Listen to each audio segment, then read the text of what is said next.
Hello, Coleman229 here with another Topic of the Week video. This week, the video will be over Godzilla 2014. This topic was submitted by my friend Jordan89, and I've been kind of sitting on this for a while, and I know she's really wanted me to talk about this. We've had plenty of different conversations about this movie, and we've watched it together multiple times. We saw it in theaters together, and we've watched it together, like, on DVD twice. I really love this movie. Anyway, her topic was your full honest thoughts on Godzilla 2014, what you liked, and also your thoughts regarding the criticisms from the detractors of the movie. There's so much about this movie I like, and I've never been a major Godzilla fan, not Angel 89. She is a true kaiju fangirl. But I've always, kind of like, oh, it's Godzilla. What's not to like about Godzilla? But, I know she was really wanting to get me to see this movie in theaters. And, she was like, okay, but one thing you need to see is this video. And I think it was like an hour-long video review of the original 1954. And this is actually important. It's important understanding what Gareth Edwards did with the 2014 movie. The original, because a lot of people will remember Godzilla for the goofiness. Space Godzilla. The people in rubber suits fighting each other in goofy cutscenes. Godzilla doing mile-long drop kicks on monsters. Godzilla dancing. Plenty of ridiculous stuff. But the original 1954 movie was very removed from that. It was a very serious and very dark and even bittersweet movie. I never watched it, but this review that she sent me was very illuminating on the movie. And it's important to realize that when you go into the Godzilla 2014, you do not expect goofiness at all. This movie, Gareth Edwards is a big Godzilla fanboy. He loves Godzilla. He made a short film. I think it was just called Monsters or something, but it was inspired by Godzilla, and it's one of the things that got him his job doing this movie. And it's very evocative of the original. A lot of complaints that people have about the movie one of the main complaints I know is that people have said that it doesn't have big, goofy monster fights. And while there is a monster fight, there are fights. It's not goofy, and that's not the point. And what's really interesting, though, the detractors of the movie don't realize is that what Gareth Edwards did is he merged the seriousness and the deepness of the old movie with the monster fights of what is traditionally seen as Godzilla. And it was actually really cool, because we got to see a serious monster fight, and especially near the end of the movie, when Godzilla fights the Mutos. Now, another complaint that people have is that Godzilla is only in it for a short bit, and we don't really get to see him in his full glory until near the end of the movie. And the movie's like 2 hours long? How long? Let me look this up.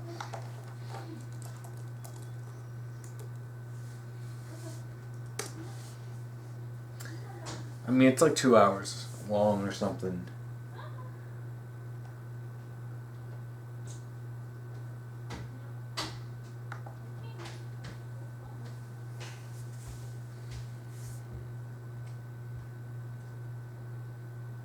Yeah, running time, 123 minutes, 2 hours. So Godzilla only being in 15 minutes of the movie, people would complain. Why isn't Godzilla? This is called Godzilla. It's still called Ford Brody. Godzilla wasn't in the original 1954 movie all that much. He really wasn't. In fact, I believe someone did the numbers, and the screen time for Godzilla from 2014 to 1954 is actually comparable, very similar.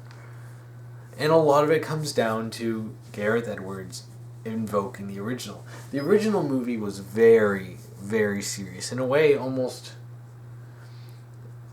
in some ways, dealing with a lot of the Japanese feelings after the bombs dropped on Nagasaki and Hiroshima. So the whole nuclear thing creating a monster, it was pretty dark, in all honesty. It wasn't a goofy movie. Later movies did, but the original one wasn't. In fact, I believe it required a heroic sacrifice to finally kill Godzilla. And it's a very melancholic movie, and it's very meant to be emotional. It wasn't meant to be goofy. And Gareth Edwards understood that. Now, one thing the original movie didn't do is it wasn't like demonizing the evil Americans, because after what happened with Nagasaki and Hiroshima, you would expect that. But I'm glad that the creator of Godzilla didn't take that road, because it made Godzilla a much more timeless character. And what's interesting with the new Godzilla movie is that it incorporates a lot of the history of Godzilla, while in other ways paying its own respects to him. Godzilla is not a villain like the original movie cast it. He's not an absolute hero, and I believe Serizawa or something? Don't remember his name. I don't know. Wait, I can look it up here. Serizawa. He's like, you can tell Serizawa even referred to Godzilla as a force, more of a force of nature. And if anything, on the alignment scale, he's chaotic neutral. He just wanted to get these dark mudos off his lawn. But the movie itself heavily focuses on human characters, and I don't understand why this is such a big complaint. The Godzilla movies I have seen focused heavily on the human characters. The original movie focused a lot on the human characters. A lot. I mean, for a 1954 movie, just any movie in the 50s, it was very, very, you'd think it was a big monster movie. It wouldn't have such deep character focus, but it did. And this movie continues that. I don't see the problem with highlighting the history. There's so many references to the previous Godzilla movies. Even, it was really funny. There's a kid in the movie that Ford takes care of for a short bit when he gets separated from his parents. I was watching it with Erin, and she was just like, that kid's outfit reminds me of something. So I was looking up online and found out that this kid's, what he's wearing is almost verbatim what a kid from Godzilla's Revenge wore. I think it was Godzilla's Revenge. But it was like this kid in the movie. He wore the same color hat and shirt, and this kid, and it was such a small little reference what Gareth Edwards put in the movie just because he's a Godzilla fanboy. I guess it's hard to talk about criticisms of the movie without talking about Ford Brody and his wife.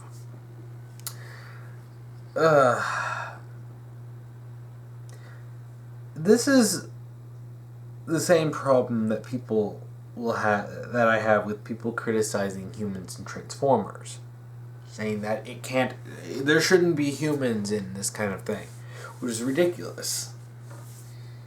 Sure, the monsters are cool, but can just Godzilla by himself, really hold a 2-hour movie? Really?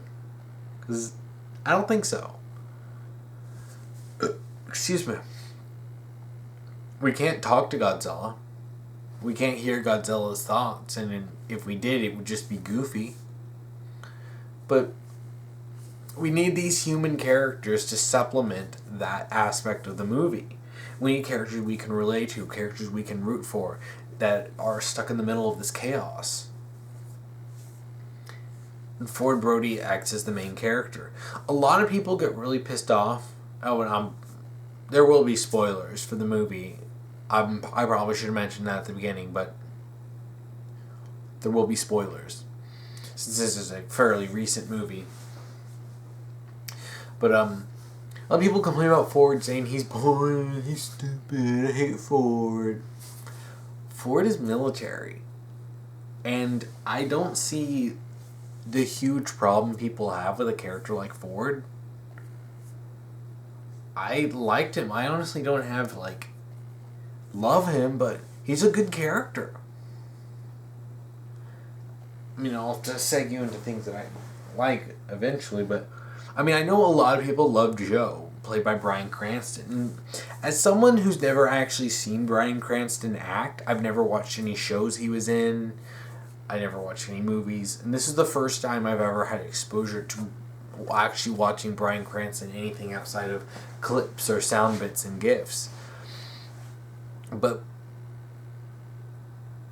when I first saw him, I was just blown away, wow, this dude can act. And playing Joe, he nailed it.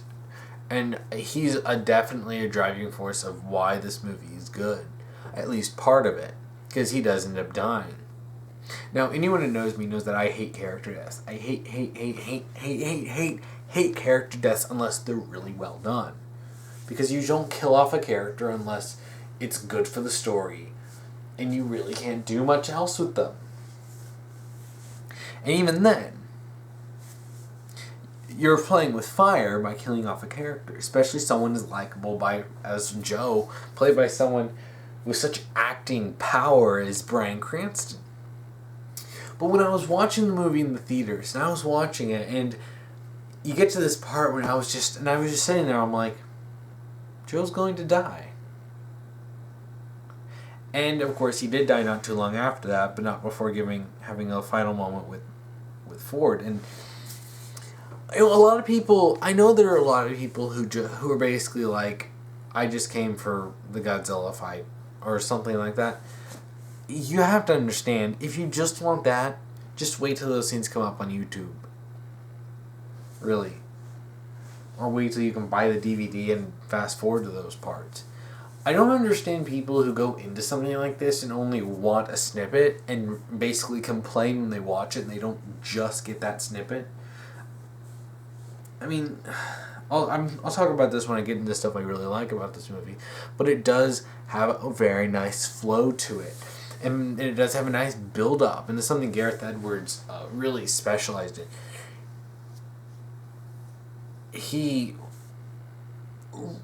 The build-up to Godzilla was great. And I know some people might get impatient, but I actually can't help but think that the people like that are just obnoxious people.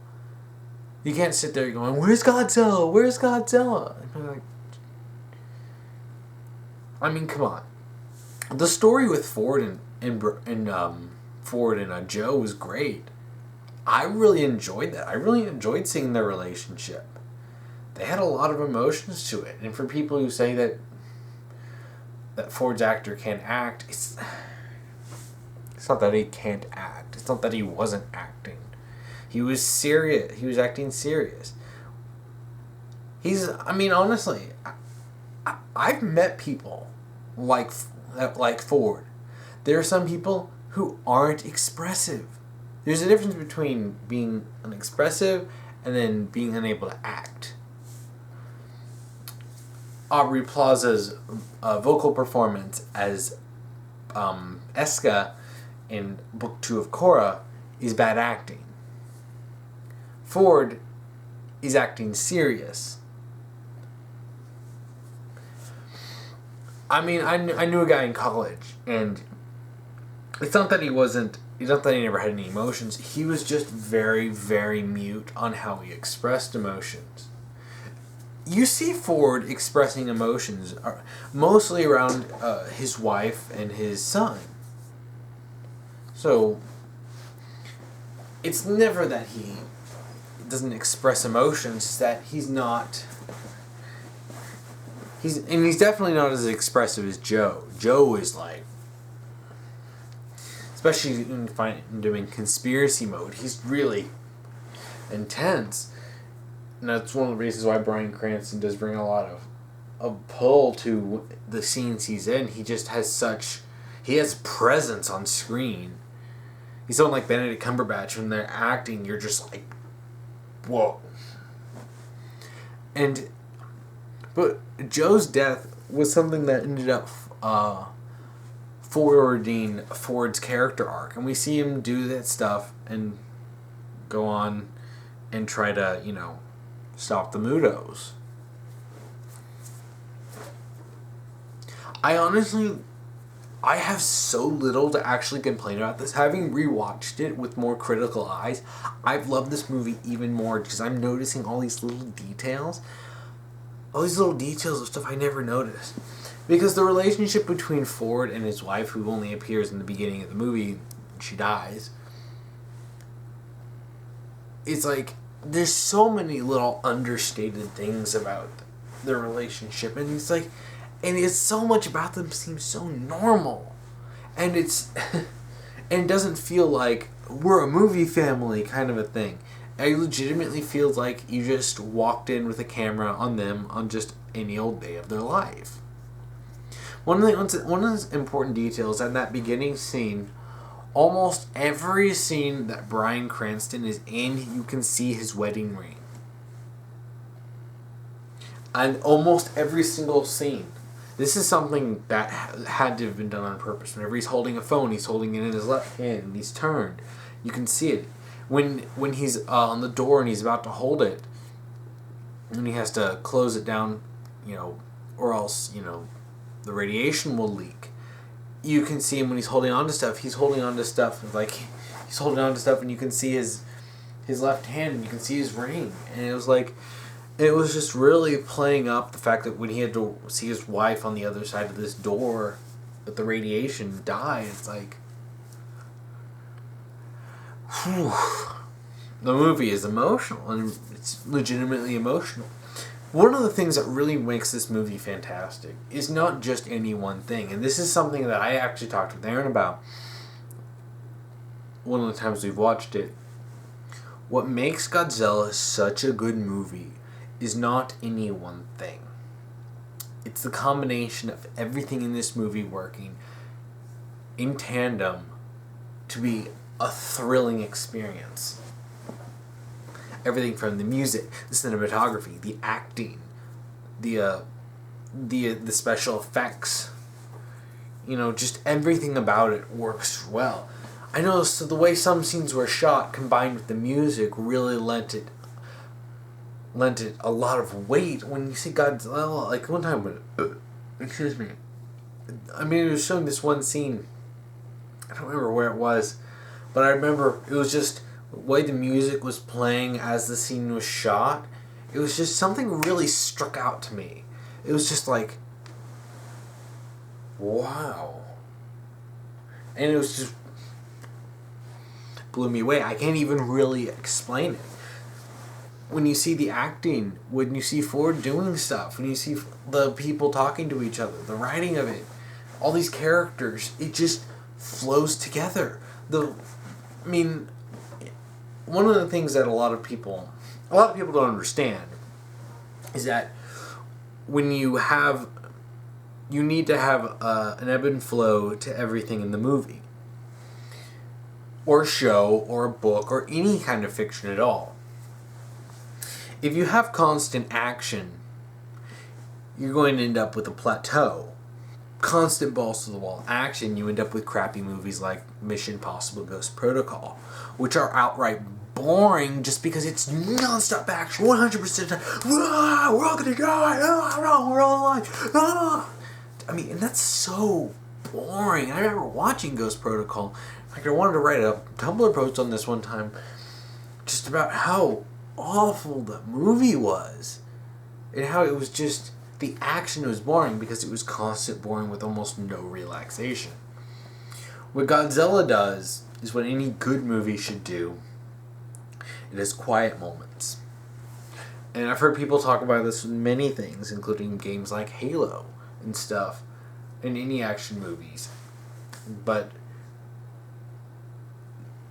the action is made better when there are quiet moments. Even movies like the Expendables series understands this. At least 1 and 2.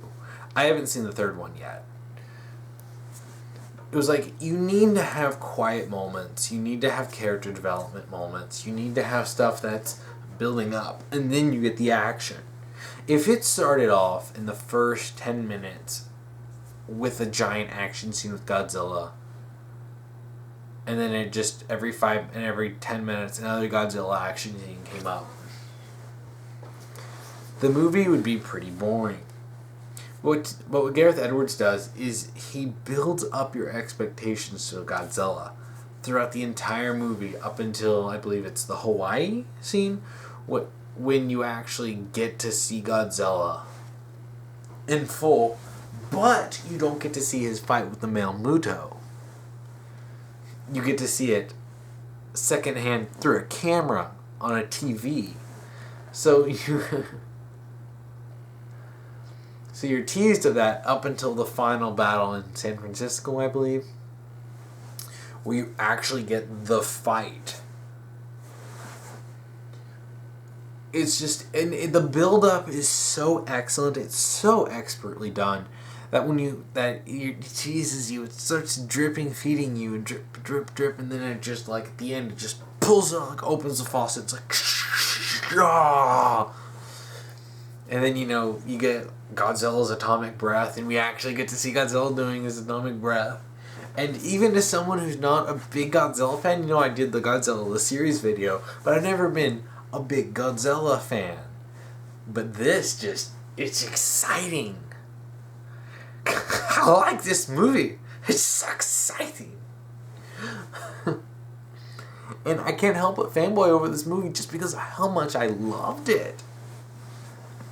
I mean, people think that I do nothing but criticize. There's some stuff I genuinely love, and this is one of them. And it's such a fun movie to watch. And another thing that I really love about this movie is that it never makes the military people complete idiots. There's so many times when you're watching something in the military, but like, we need to nuke all of our civilizations. Because we're the military and we do evil things because we are military. And it's just like, and of course the civilian scientists are like, no, we must think about the people. We must think about the people. We are the military. We will blow them up with nuclear missiles. And it's like, guys, military isn't like that.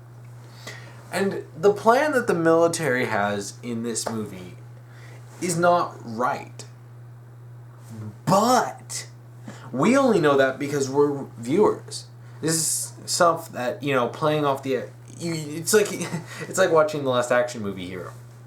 When you have a character in the movie who's literally saying everything the audience thinks.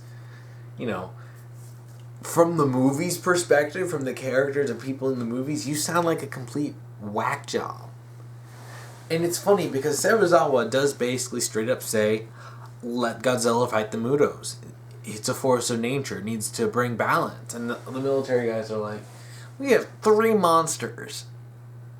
And you want to just let them fight over populated areas? And you can like, even though you don't understand, even though you know that on a technical basis, they're wrong, because we know that Godzilla is going to defeat the monsters and everything's going to be good. It's a military response. They want to find Godzilla. They want to kill him. They have a plan to nuke Godzilla. And, it's a calculated military response. But military people never go up to Serizawa and be like, I don't want you telling me what to do. Throw him in the brig or anything like that. They actually do respect it, but, they're just like, okay, we understand it, but letting them fight, kind of crazy. And, there is conflict. There is internal conflict between the humans. But it's never something that comes down to I hate you. It's never stupid Battlestar Galactica style, bickering and hatefulness. It's literally just a conflict of ideologies. You have the military ideology of we need to find the threat, we need to kill it before it hurts more people. And then you have Serizawa on his more emotional level of let them fight. This is what nature intends. And even if Serizawa was technically right, from a military perspective, you can't fault them for wanting to stop the monsters. And it never treats any side of the humans as being absolutely evil. It doesn't try to create, it doesn't try to invent conflict where there should be none anyway, because you have giant monsters fighting each other. That's enough conflict for me. It's just, the way it's handled is so nice. Another important fact is the special effects. The special effects of this movie were made on a much cheaper budget than the average big blockbuster movie.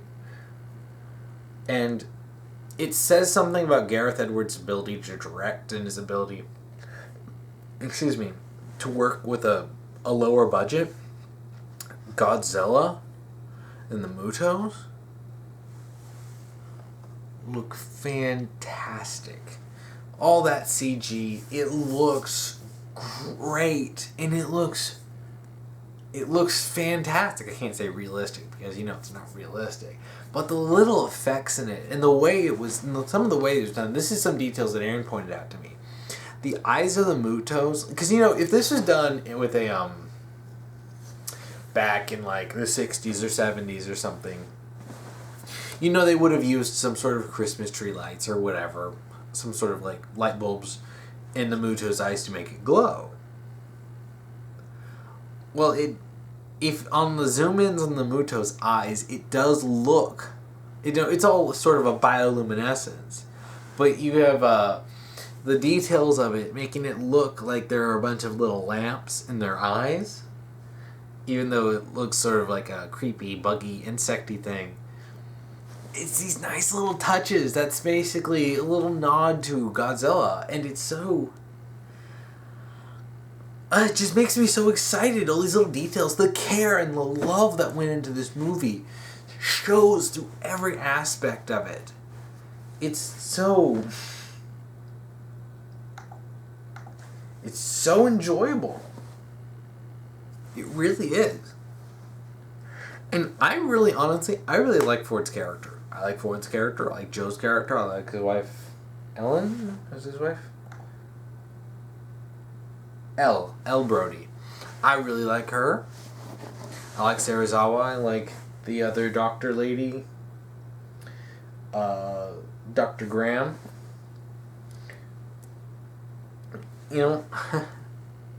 I like the human characters. There's not a single human character in this that I have any ill will towards.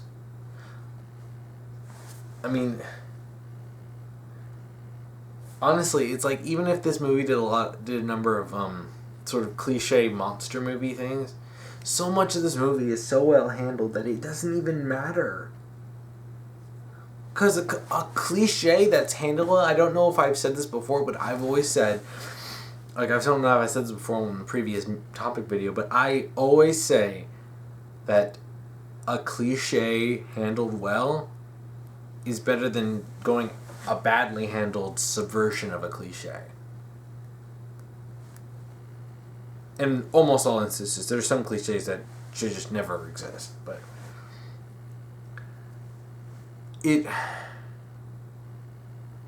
I can't help but gush. I like these characters. They may not be like super hyper complex characters, but they don't really need to be. Ford doesn't need to be a complex character. Joe doesn't need to be a complex character. Serizawa and Dr. Graham don't need to be complex characters. In fact, Dr. Graham doesn't really have...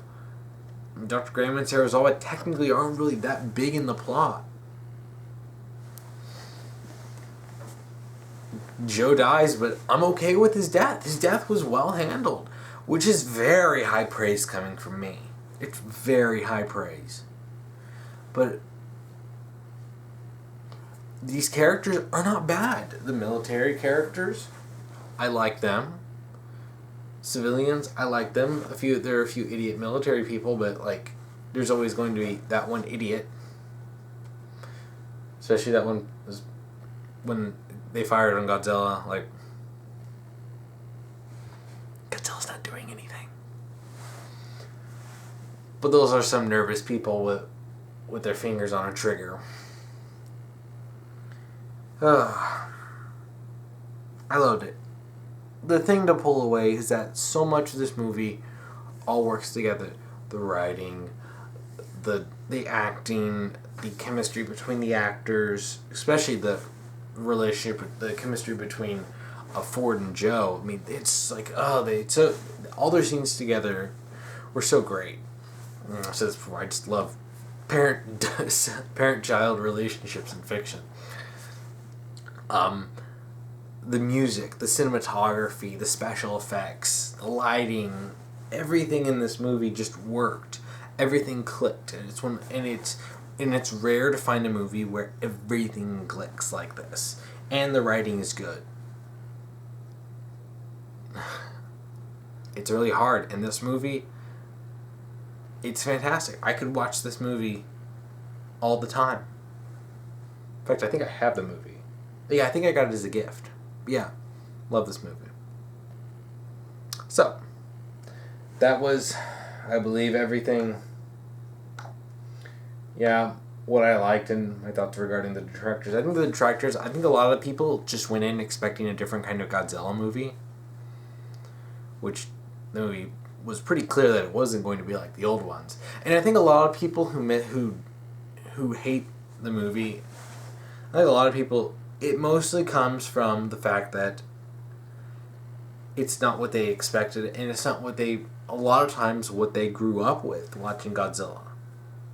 And a lot of people may not understand the thematic elements that made up the original 1954 movie, and I'll have to find that review. Because I definitely think you need to watch that review. If you don't know anything about it, watch the review before watching Godzilla 2014. You'll definitely understand why Gareth Edwards took the approach he did in the movie. Because it really helps with understanding the motives behind a lot of what happened in the plot. In fact, I'll probably try to find that and post it below so you can watch, so anyone who hasn't seen it can watch it. So, yeah. That's it for this video. Now, I will say before I do my ending, December will be done entirely for video games. Yes, the month of Christmas shall also be 4 straight weeks of video game related topic videos. 4 topic videos that I have actually been waiting to do for quite a while. Some of my favorite topic videos and videos that I've wanted to talk about for a while. I mean, I'm going to be digging into stuff for Metroid, Bioshock Infinite, Star Fox, Metal Gear. I mean, those are things I'll be talking about, and you'll be finding out what I'll be doing afterwards. I will say though that Metal Gear Solid 1 will be the source of it. Will be the topic video for the first week of December. So please look forward to that. So, if you want to submit a topic to me, if you're on Tumblr, just make sure to send me an ask and put topic : whatever you want to ask me. If you're on YouTube, just submit your topic in the comments below. Just make sure that it's about something fictional, not something real world, because I don't want to get into that stuff. I want a lot of this to be more fun and more discussion-y than real life stuff. Make sure it's also something I know about. If you don't know, if you're not sure if I'm familiar with something, just ask. I will gladly tell you if I'm familiar with something or not, so that you can send in a topic video on it. So, thank you for watching. Have a nice day.